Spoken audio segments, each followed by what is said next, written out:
Quand on se réveille au fond d'un gouffre, la première sensation est l'incompréhension de ne pas être mort. Joe reprend conscience dans un silence quasi complet, interrompu seulement par le bruit goutte à goutte de l'eau glacée.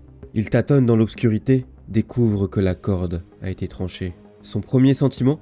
Un étrange soulagement, car cela signifie que son partenaire est vivant. Puis, la panique l'assaillit.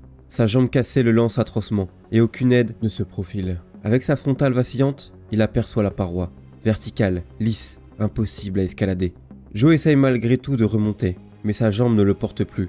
Les forces l'abandonnent vite. Alors, une idée folle germe. Descendre encore plus bas, chercher une issue insoupçonnée. Il entame un lent rappel vers les profondeurs, sans nœud au bout de la corde. Si tout échoue, il tombera, simplement.